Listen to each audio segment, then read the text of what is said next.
70 anos antes de 1917, Marx e Engels previram que a derrubada da burguesia demandaria muita violência e uma ditadura sem precedentes para eliminar os sonhos e as oportunidades oferecidas pelo capitalismo da livre iniciativa. Lenin conduziu esta eliminação, sempre recorrendo ao terror infame e indiscriminado, assim como os socialistas criminosos russos haviam feito antes dele e outros continuariam fazendo após sua morte.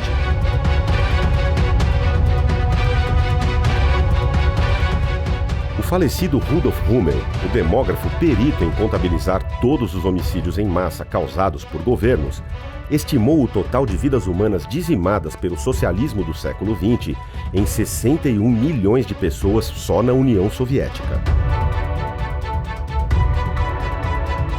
Todas essas vítimas pereceram de inanições causadas pelo Estado, trabalho escravo e coletivizações forçadas, revoluções culturais, expurgos e purificações, além de gritante e criminosa reengenharia social. Desde aquela época, absolutamente nada encontra paralelos tão macabros na história humana.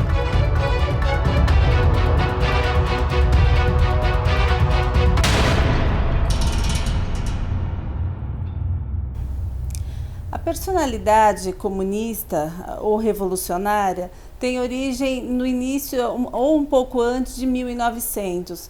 O precursor, que se baseou no que veio antes ainda, que foi Karl Marx, foi Lenin. Lenin tinha uma personalidade extremamente cruel, sanguinária e determinada, como todo psicopata.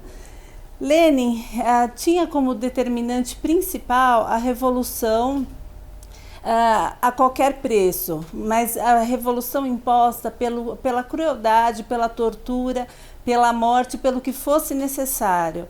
Ele não disfarçava seus métodos. Lenin sempre deixava claro que cada vez que algum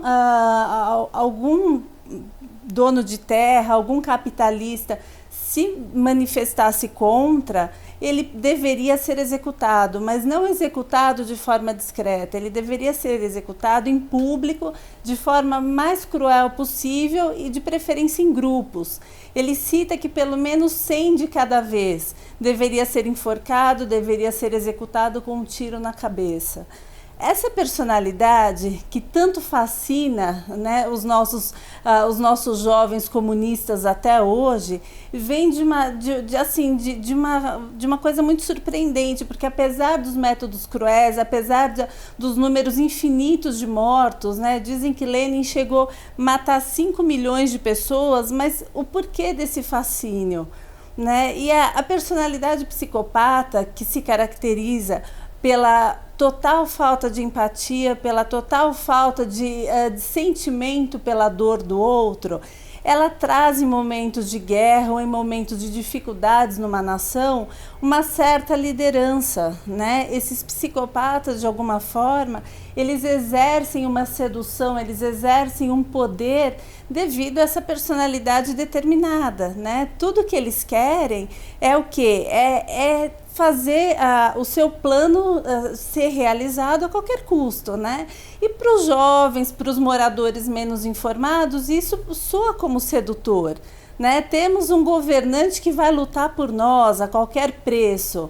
Puxa, mas esse preço, matar pessoas, matar famílias inteiras pelo simples fato de serem donos de terras, né? E poucas terras, não eram milionários, eram pessoas de classe média, né? Mas qualquer um que fosse enquadrado como capitalista e posteriormente como religioso ou como opositor partidário era executado sumariamente, mesmo que esse não representasse nenhum perigo real, né, para a execução dos planos de Lenin.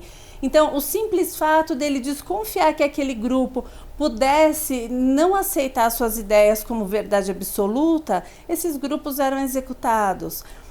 Uma das principais formas de morte nessa época era pela fome, né? Então não bastava causar a morte imediata. Colocar essas pessoas em situação de fome absoluta era uma das formas de obter prazer mesmo desses governantes, porque ver a população definhar, impedir a chegada de alimentos, né? Impedir a subsistência desse povo, fazia parte desse movimento de tortura e sofrimento. Então a gente acompanha ao longo do tempo, né, o sofrimento, mas o sofrimento cruel e descarado mesmo, onde eles obtinham prazer pelo terror, né? Lenin sempre deixou muito claro na Revolução Russa, em todo esse movimento, na Revolução Vermelha, como eles dizem, que foi a criação da União Soviética, né? Ele sempre deixou claro: precisamos criar o terror, precisamos deixar claro que ninguém vai sobreviver a menos que esteja ao nosso lado, né? E isso foi sendo criado, veio de uma ideia marxista, mas foi criado, né? Foi sedimentado por Lenin e seguido depois por Trotsky, que foi um grande apoiador dele, né? Trotsky, para muitos esquerdistas, era um líder perfeito, né? Embora tivesse um papel fraco ali, mas foi o criador da Revolução Bolchevique, foi o criador do Exército Vermelho. Trotsky era uma pessoa assim, com um papel menos importante, não era um líder de fato, era um grande apoiador do líder. Né? Então, o que a gente ouve a esquerda dizendo até hoje, né? Os nossos jovens trotskistas, o que eles falam? Eles falam: puxa, né? Se Trotsky tivesse continuado no poder, a revolução comunista teria dado certo, né? A gente vê essa liderança levando multidões, né? E multidões de apoiadores que apoiam cegamente, que não veem as mortes, não veem o sofrimento e não veem as consequências desse sofrimento todo causado para a população. Le nouveau développement en Allemagne donne un exemple saisissant de la politique fondamentale fausse de la direction du prolétariat. Assimilation de la démocratie au fascisme, répudiation de la politique de front unique et par suite rénonciation aux soviets. Les grands événements ont vérifié et confirmé notre attitude. Des cadres sérieux sont éduqués. Nous regardons avec confiance dans l'avenir. Aucune force ne pourra nous détacher de l'avant-garde prolétarienne internationale. L'Union soviétique, c'est notre patrie. Nous la défendrons jusqu'au bout. Les idées et les méthodes de Marx et de Lénine deviendront les idées et les méthodes internationales communistes. Falando um pouco de Trotsky, embora tivesse um papel talvez de aparência mais possível de se conviver, Trotsky foi preso a primeira vez aos 18 anos, em 1900, né, na virada do século. Trotsky foi deportado para a Sibéria, em 2 anos ele fugiu da cadeia. Né? E ele fugiu da cadeia, por quê? Porque para ele a meta era revolução constante e ininterrupta a qualquer preço. Ele queria transformar a guerra, assim como Lenin, em guerra civil, ou seja, não precisamos mais do exército para matar, nós precisamos do exército para punir os opositores e deixa que o povo brigue entre si. Né? E nesse momento, tudo que foi criado culturalmente foi uma aversão total e absoluta à imagem do capitalista, né? Do empresário, do empregador das terras, do agricultor que conseguia gerar empregos. Esses todos foi se criando uma cultura onde eles passaram a ser abominados, como se só o proletário fosse uma pessoa digna de existência nessa sociedade. Só que aí, né, muitos falam: puxa, mas que legal, né? A igualdade. Não era igualdade. O que eles faziam? Eles pegavam essas famílias de agricultores, por exemplo, matavam as famílias, destruíam suas casas e, pasmem, as terras eram divididas entre os líderes do partido e não entre o povo. né? Então, assim como hoje acontece no Brasil, que a esquerda só atua em causa própria, nessa época a base já era essa, onde toda a guerra, toda a destruição, toda a tortura do povo produtor era revertida em causa própria para os líderes do partido, né, e para toda a liderança que era de acordo com as ideias de Lenin, de Trotsky, e isso, assim, mais uma vez, não trouxe igualdade, trouxe sofrimento, acabou-se com uma classe média, né, o que seria uma classe média hoje, ressaltou ali todo o proletário, mas botou esse proletariado para brigar contra todos que se opusessem também, ou seja, é um movimento revolucionário, né? Guiado aí por mentes sórdidas, por mentes assassinas e que se alimentavam do sangue, da dor, do sofrimento da sua população.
Não podemos nos esquecer também do caso de Lavrenti Beria, o grande acusador do regime em todos os expurgos que aconteceram e cuja trajetória é muito bem contada em pormenores, em riqueza de pormenores, em uma obra extremamente importante, que é do seu conhecimento, o Arquipélago Gulag de Alexander Solzhenitsyn.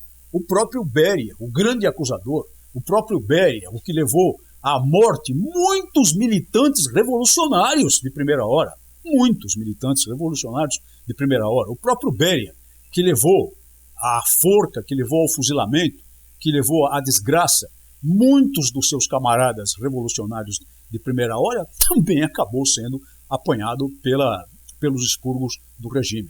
E é assim que o poder vai se mantendo nesse tipo de poder degenerado, como eu disse. Vai se mantendo nesse tipo de poder exercido por degenerados, como eu disse. Exercido por homens que só sabem de uma coisa, o poder pelo poder, o poder para servir a eles. Evidentemente convencendo as massas da balela que estão atuando e fazendo em nome da solidariedade, em nome da igualdade, em nome da fraternidade, em nome dos pobres, em nome dos oprimidos, que é o modo realmente fácil que funcionou durante décadas e décadas de conquistar o poder e manter esse poder em suas próprias mãos e para seu próprio benefício. Nós vamos falar um pouquinho da época de Stalin, que trabalhou desde a Revolução em 1917, bolchevique, e assumiu o país logo depois da morte de Lenin, em meados da década de 20, 1924, por aí, e ficou no poder até 53, onde ele, para conseguir fazer com que Lenin assumisse efetivamente esse poder, usou de práticas que são muito bem conhecidas em relação a esse tipo de movimento. Roubos, sequestros, redes de proteção mafiosas, ou seja, formas de construir uma nação que não tem nenhum contexto ético, moral e que servem para um determinado fim: a tomada total do poder, a tomada total dos recursos. Essas coisas, para nós brasileiros, de alguma forma soa uma campainha aí e nos lembra de coisas que aconteceram lá atrás, né? Bom, ele, além de ter estruturado dessa forma, de acordo até com uma frase do Trotsky, né? Se tiver que fazer e você tem dúvida de que errou na dose, seja extremo, ou seja, faça o máximo possível, que aí você garante que tudo vai acontecer.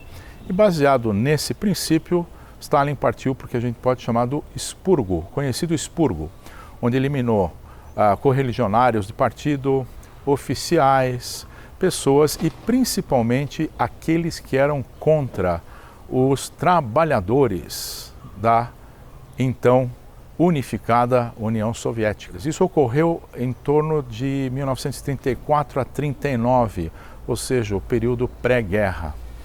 E aí que entra talvez a experiência que eu quero colocar adiante a vocês, da minha família, família Chantopoilos, que nessa época vivia na Rússia, em Sochi, especificamente, né? E que demonstra claramente o porquê até hoje eu luto para eliminar qualquer atitude extrema ligada à humanidade. O Grande Expurgo foi uma ação persecutória e extremamente violenta, movida pelo ditador soviético Joseph Stalin contra seus opositores políticos entre os anos de 1934 e 1939. Na luta pela consolidação do poder, Stalin liquidou cerca de 2/3 do quadro do Partido Comunista da União Soviética. Ao menos 5.000 oficiais do exército, todos acima da patente de major, 13 generais de 5 estrelas do Exército Vermelho, criado durante a Revolução Russa por Leon Trotsky, seu dissidente mais conhecido, e inúmeros civis, considerando-os todos inimigos do povo. Dos 139 membros dirigentes do Partido Comunista, 98 deles foram executados. De acordo com os arquivos soviéticos, durante 1937 e 1938, a polícia secreta da NKVD deteve mais de 1.500.000 pessoas, das quais 700.000 foram executadas em uma média de 1.000 execuções por dia. O assassinato de seu rival político e possível sucessor, Sergei Kirov, em 1º de dezembro de 1934, foi o maior pretexto usado por Stalin para iniciar os expurgos sanguinários. Bom, meu nome completo é Stavros Panagiotis Chantopoilos e o meu nome de batismo, Stavros, é exatamente igual ao nome do meu avô. Meu avô, junto com a minha avó, construíram a sua família na Rússia e todos os filhos deles nasceram na Rússia, apesar da família ser de origem grega e todos terem registro grego. Nessa época, o meu avô já constituiu uma família em 1937 com 9 filhos. 8 filhos. Eu coloquei 9 porque incluí ele nessa conta. E o meu pai, que nasceu em 1926, era um garoto de 11 anos de idade quando efetivamente estavam, entre aspas, vivendo o milagre da União Soviética. Era uma família muito pobre, o meu avô era um trabalhador, ele trabalhava com a parte de cortinas, fazia tapetes, fazia enchimentos de sofá, preparava sofás, etc. E era muito comum ele levar os filhos, inclusive meu pai, mesmo com 11 anos de idade, para auxiliá-lo no trabalho e viviam numa região que a gente pode até descrever parecida com os barracos que a gente vê numa comunidade de favela naquela época. E houve uma espécie de recenseamento pelo governo e eles ganharam uma casa, da mesma forma com que todo o processo comunista, socialista, social, né, entrega casas. A gente tem nossos exemplos de Minha Casa, Minha Vida aqui no Brasil, né? E é interessante que isso foi em 1937. E na primeira semana que eles mudaram para a casa deles, pasmem, aquele trabalhador que tinha 2 filhos, os mais velhos, o meu tio Vassilis e o meu tio Jorge, que, olha que interessante, tinham acabado de terminar o colegial E o meu tio, Vassilis, tinha ganho uma bolsa para a universidade em Moscou. E meu outro tio, Jorges, ia também para Moscou em função dele ter sido campeão em tênis na cidade dele. Então eram dois jovens promissores, certamente, né? E o meu avô, alguém que trabalhava duro para poder sustentar seus 8 filhos junto com a minha avó. Em 1937, uma bela madrugada, chega 3 ou 4 elementos da polícia secreta russa e dizem que vão levar o meu avô para interrogatório e que ele iria voltar no dia seguinte. Passados 2, 3 dias, voltam esses senhores e aproveitam e levam o meu tio Vassilis e o meu tio Jorges também e nunca mais foram vistos. Ou seja, é aquele expurgo aleatório de levar as pessoas, a família nunca mais os viu, eles foram levados à Sibéria sem nenhum outro contato, sem nenhum traço deles e certamente dentro daquele 1,5 milhão, que é o número oficial que a gente vê nos livros de pessoas que foram expurgadas, 600, 700 mil foram mortas imediatamente, ou eles fizeram parte desses mortos imediatos ou acabaram morrendo na Sibéria pelas condições as quais eles vivenciaram lá com certeza. Então veja você o impacto que isso tem em prol a quê? E é interessante porque muita gente tem esse tipo de cara como líder carismático, como ídolo, etc. E se isso estiver lembrando alguma coisa a vocês, é exatamente isso que eu estou fazendo aqui hoje, ok? Nós não vivemos no nosso mundo de hoje assassinatos físicos necessariamente, mas vivemos o que eu chamo de assassinatos virtuais da mesma grandeza, com a irresponsabilidade que esse tipo de regime traz para a gente. Então, o que acontece em seguida? Uma pobre mulher pega seus 6 filhos e sai do seu lugar, da onde eles estavam sendo criados, onde tinham vida familiar, onde tinham futuros pela frente e volta para a Grécia sozinha com 6 filhos para poder criá-los. E, consequentemente, 2 anos depois, inicia a Segunda Guerra Mundial e o resto a gente sabe. Então, é um relato super rápido, mas que pode mostrar a todos nós efetivamente o mal que esses elementos fazem e que cegam nações inteiras, onde cada um talvez se ligue para o seu objetivo próprio e esquece o próximo. E o que o meu pai me ensinou e o que eu carrego até hoje na minha vida é: lute para que o conhecimento seja a maior arma que você tem contra qualquer tipo de ação política ou processo dessa natureza. E olha que interessante, esse desgraçado Stalin, que deve estar num lugar queimando depois que ele faleceu, ainda tinha um filho chamado Vassili. Ou seja, ele teve um filho com o mesmo nome do tio meu que ele assassinou, sem possibilidade nenhuma de defesa, que teriam carreiras brilhantes pela frente, tá certo? E acabou com todos os sonhos de uma família que lá estava se constituindo como outra qualquer, buscando o quê? A melhoria da qualidade de sua vida. Nessa época, toda a morte ela era envolta em muito requinte de crueldade. Então a gente tem assim grandes técnicas de tortura iniciando nessa época, e isso sendo assim uma coisa oficialmente imposta pelo regime, né? Tinha ali os campos de concentração, onde quem ia lá não é porque eram bandidos, é porque eram opositores. Tudo começa com as ideias de Marx. Mais tarde isso se forma em movimentações políticas e variações de interpretação desse manifesto comunista. O bolchevique era muito similar até os outros, que eram os mencheviques. Os dois eram socialistas. Um era um socialista mais progressista, meio social-democrata, e o bolchevique era um revolucionário. Então essa divisão já existia, isso lá no final do século XIX, início do século XX, Rússia.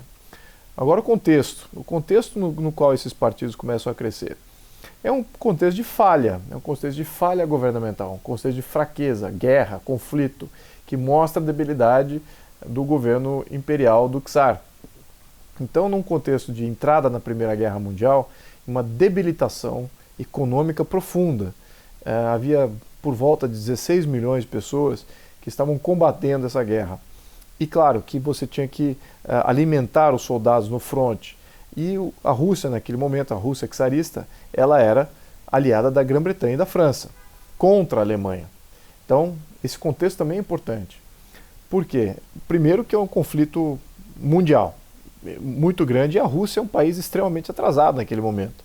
É um país de agricultura, de agricultores, de alguns centros urbanos, mas com uma população não urbana muito grande.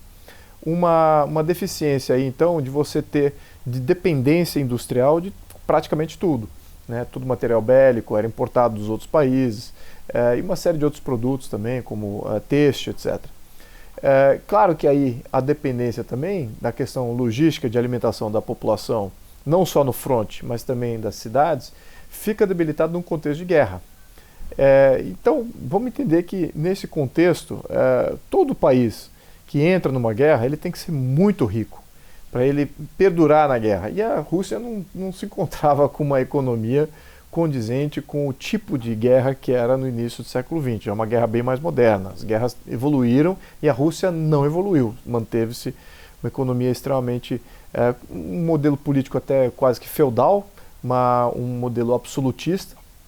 Havia assim um Duma, um congresso ali, mas não existia ali de fato uma democracia representativa de série de alas políticas da Rússia. Então era quase que um modelo absolutista, com uma economia não diversificada, focada em agricultura e um custo enorme de se manter na guerra. E claro que uma vastidão de terra imensa. Então, nesse contexto, a Rússia, num conflito da Primeira Guerra Mundial, 1914, e ao entrar e aprofundar-se aí na guerra, aprofunda também a crise econômica da Rússia. Então a capacidade do governo de alimentar a sua população começa a ficar mais debilitada. E é exatamente aí, nesse momento, que crescem esses movimentos revolucionários, né? Então, o cume desse movimento revolucionário, em 1917, você tem em duas etapas. Os bolcheviques sobem no poder em duas etapas. Primeiro, em fevereiro, quando há uma destituição do czar. Aí não foram os bolcheviques que fizeram a destituição do czar, é bem deixar isso bem claro. Foram os mencheviques, foram as outras facções liberais também, liberal, social-democratas, que tiraram o czar do poder. Os bolcheviques aí entram. Lenin estava na Suíça, ele volta para a Rússia, claro que ele volta com um dote de quem? Dos alemães, que estavam em guerra com ele. Aí volta ao contexto alemão, porque é importante. O alemão queria apaziguar aquele fronte, então o alemão sim financia um regresso de Lenin, um fomento aí de uma tomada política mais agressiva, revolucionária. E qual que era o problema também? Quem tirou o czar do poder, eles não queriam o fim da guerra, eles queriam ainda se manter na guerra e queriam se manter ainda aliados da França e da Alemanha. Tem esse contexto aí que é muito importante. Então Lenin vai quase que a mando dos alemães, como um infiltrado alemão, fomentar uma revolução marxista, né, nos moldes do Manifesto Comunista de 50 anos atrás, com várias diferenças, é claro, com vários ajustes ali para o contexto de 1917. E ele fomenta aí todo esse movimento revolucionário e uma destituição do governo que existia para o governo bolchevique. E aí sim eles assumem poder e nunca mais largam o poder até 1989, com a queda do Muro de Berlim. Então essa que é a realidade do bolchevismo. Foi a instauração de uma ditadura de longo prazo, num processo revolucionário, quase bélico, intrapartidário ali. E claro que não podemos dizer que existia ali naquele momento um partido conservador per se que estava ali protegendo o antigo regime, que fizesse um fronte capaz de combater essas novas ideias que estavam se apresentando no contexto político russo. Mas foi uma inserção de uma mobilização que, na minha opinião, foi muito similar ao movimento jacobino, né? Tem muitas similaridades aí do bolchevismo com o jacobinismo, né? Quais são essas similaridades? Primeiro, é uma elite burguesa. Todos do movimento bolchevique, menchevique, eram uma elite burguesa, não eram proletariado, não eram membros da população, etc. Era uma elite, assim como os jacobinos. Os jacobinos eram todos membros da burguesia, da baixa burguesia, mas eram membros da burguesia. Robespierre, Danton, Marat, todos eles eram burgueses, de origem burguesa. Assim como os bolcheviques, como Lenin, Trotsky e todos os demais. Muito bem, então tem esse primeiro plano. Segundo plano, eles eram dependentes de juventude, né? Quem fazia parte do movimento jacobino e quem fazia parte do movimento bolchevique, 60% eram jovens com menos de 30 anos de idade, né? 60% ou mais, 70% tinham menos de 30 anos de idade. Então, essa é outra característica. Mais uma característica, a maioria desempregado. Então, pessoas que não estavam trabalhando. Então, isso era uma base natural. Jovens desempregados, também a questão que é muito importante, que é comparativo desses dois movimentos, é que eles dependiam de dinheiro. Né? Eles dependiam de dinheiro para fomentar essa revolução. Então, não só Lenin trouxe como um capital inicial dotado do Kaiser, o próprio Kaiser alemão que fez esse dote para Lenin, mas também os revolucionários jacobinos, eles tinham fontes da sociedade que financiavam aquele movimento. Então, existia aí uma grande necessidade de caixa para fazer essa revolução. Claro que aí, nesse contexto, nenhum deles, tanto os jacobinos quanto os bolcheviques, eles estavam se beneficiando de algo que eles tinham a propor. Eles estavam esperando oportunisticamente a falha, e claro que eles fomentavam isso também, a falha sistêmica, falha de governo. Eles não eram aqueles que vinham com uma nova proposta, um novo governo que se insere e está aqui um novo... Não, eles dependiam de arruinar completamente a credibilidade de todas as instituições, ou através da guerra, como foi o caso do bolchevismo, como foi também a questão de falha sistêmica do sistema do Luís XVI. Então, nesses dois modelos havia umas falhas sistêmicas e também a alimentação aí tinha alguma coisa a ver. Então, nesses dois modelos tem muitos paralelos aí, o processo de tomada de poder, a desinstitucionalização do poder, o caos, a geração do caos, tudo isso era muito similar. Então, neste contexto que você tem, de novo, o bolchevismo, vamos lembrar qual foi as primeiras coisas que Lenin fez depois que assume o poder. Ele fez paz com a Alemanha, né? Ele fez um armistício ali. Então ele meio que foi pago para isso. Ele entrou nesse processo. Uma grande desculpa aí foi uma revolução, etc. No fundo foi assumir um poder e ele fez aquilo ao qual ele era pago, né? Que era fazer o armistício com a Alemanha.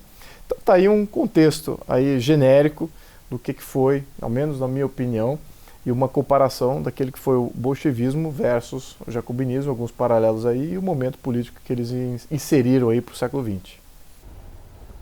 A personalidade de psicopata que esses líderes tinham pode ser encontrada muito facilmente nos dias de hoje no Brasil, né? Na nossa realidade atual, onde a gente vê líderes que tivemos aí, principalmente nos últimos 20 anos de governo, que são dissimulados e que agem exclusivamente em causa própria, que não se importam, por exemplo, de tirar dinheiro da saúde, de gerar mortes com isso, de tirar dinheiro de merenda, tirar dinheiro seja de onde for, mas para enriquecer a ele próprio e aos seus apoiadores, né?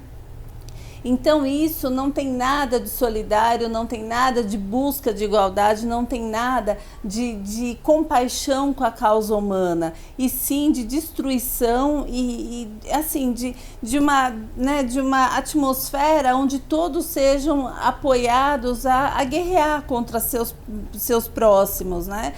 O instinto revolucionário é isso: briguem, seja qual for o preço, destruam, seja qual for o preço. E a única punição cabível para aquele que não nos apoia é a morte. Né? E é o que nós vemos hoje. O que acontece? A gente vê aí até mesmo esse ativismo judiciário apoiando ladrões, assassinos, traficantes, de alguma forma, em que a população de bem, a população pagadora de impostos, parece ter a vida valendo menos, né, do que a do próprio criminoso. Então isso, se a gente buscar um paralelo entre o início da 1900, enfim, para cá e hoje, os dias atuais, o que a gente vê é um comportamento muito semelhante, né? Onde um ladrão é defendido por, segundo eles, ter direito a uma chance, ter direito aí a voltar para a sociedade, mas um pai de família que é executado sumariamente na festa, na frente dos seus filhos, esse pai, ele não tem chance, ele não tem a possibilidade de retomar a vida. Né? E aí, se a gente for fazer um paralelo, se pegar Trotsky, ele era um pouco mais ameno, mas era dissimulado, talvez como o Fernando Henrique, né? Que sempre teve ali uma aparência, uma primeira aparência muito sedutora, mas que foi o primeiro a lutar pela contravenção.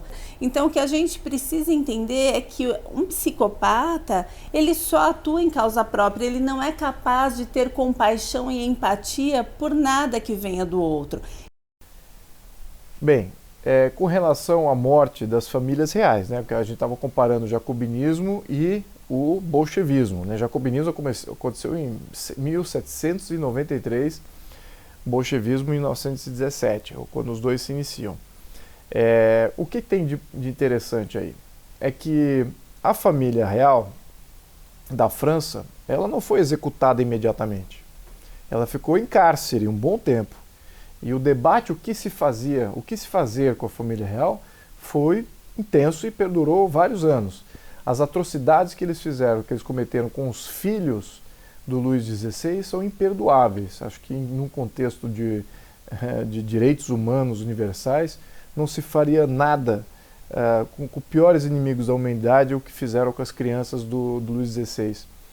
E muito similar mais tarde com o bolchevismo, quando eles aprisionaram a família do czar, também debatiu o que vão fazer com a família do czarismo. Agora você veja o porquê que então eles decidiram fuzilar, no caso um foi guilhotinar, no outro foi fuzilar. Por que isso se sucede?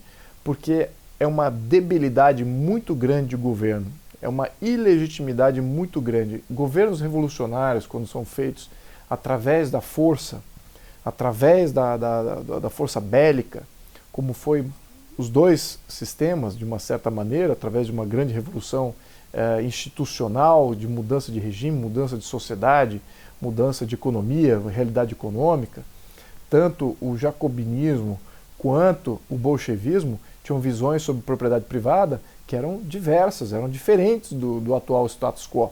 Né? Eles tinham uma série de violações ali que eles incorreram contra a propriedade privada. Então eu estou falando de dois regimes aí com mais de 100 anos aí de diferença entre um e outro, com muitos paralelos, tá?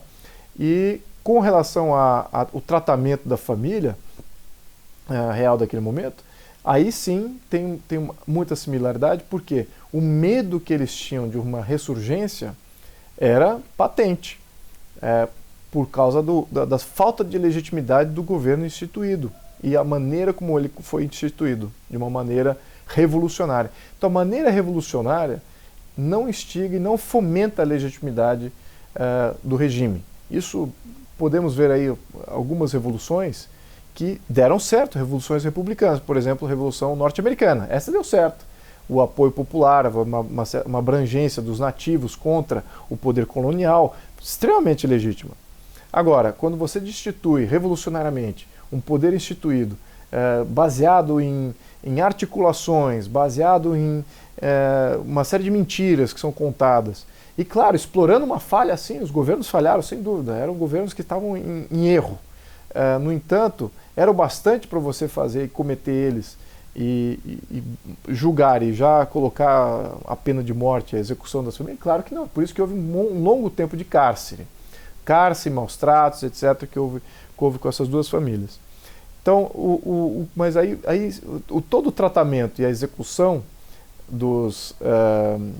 da família advém do fato de que A ilegitimidade era muito grande, o medo de uma ressurgência era muito grande, então tinham que eliminar essa possibilidade de uma ressurgência no futuro.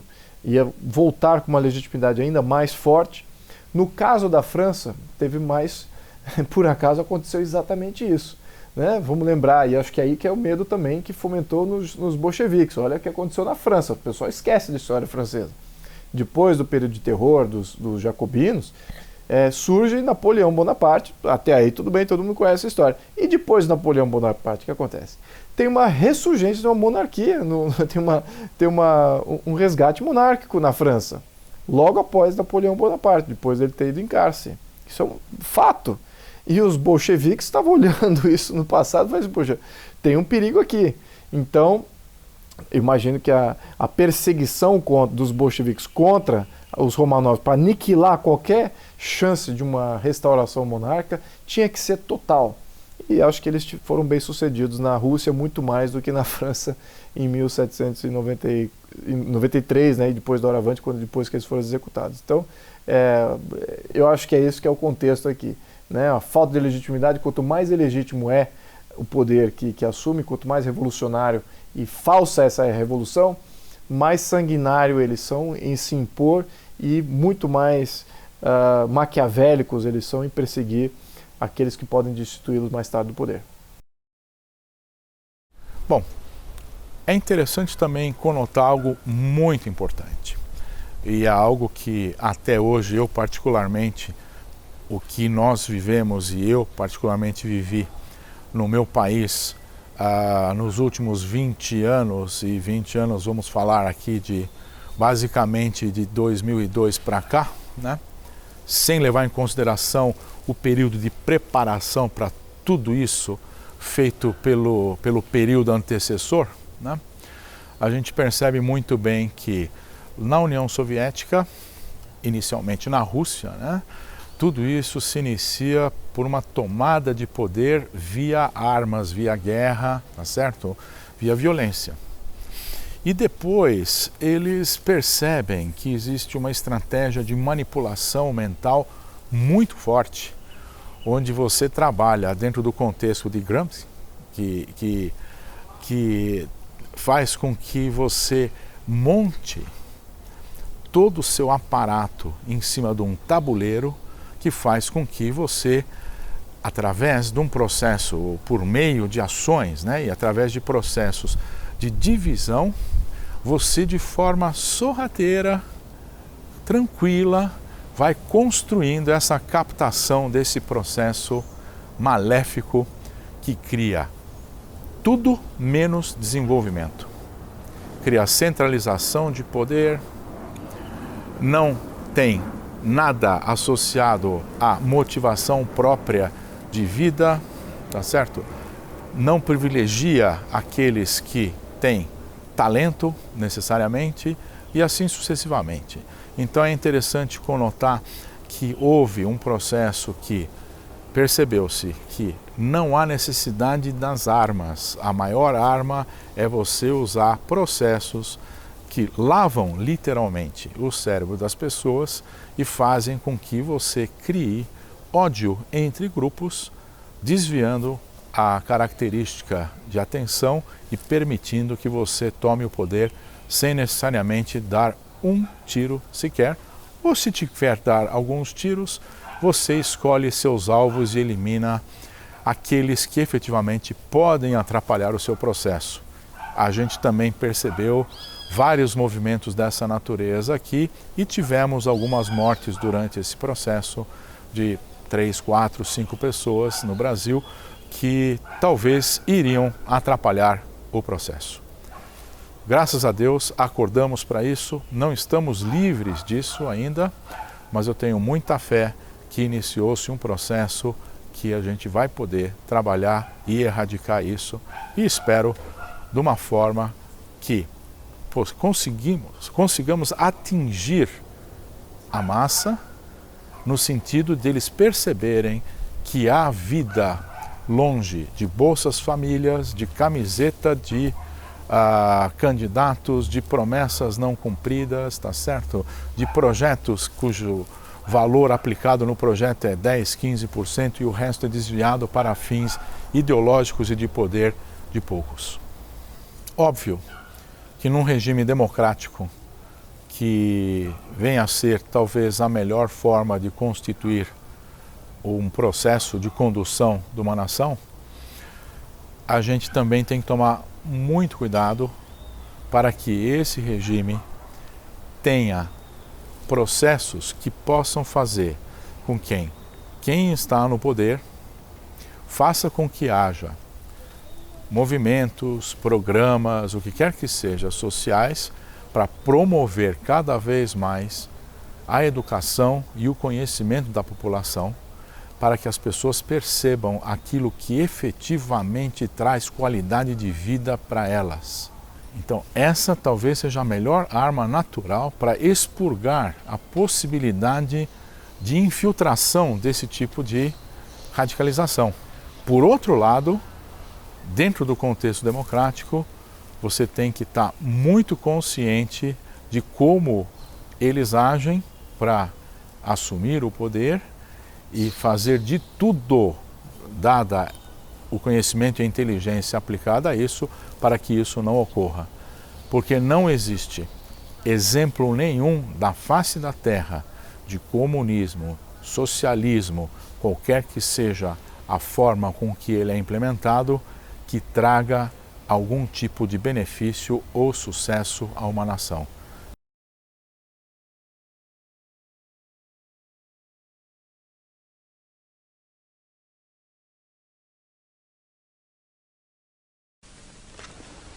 Дорогие соотечественники, сограждане, в силу сложившейся ситуации с образованием Содружества независимых государств я прекращаю свою деятельность на посту президента СССР. Принимаю это решение по принципиальным соображениям.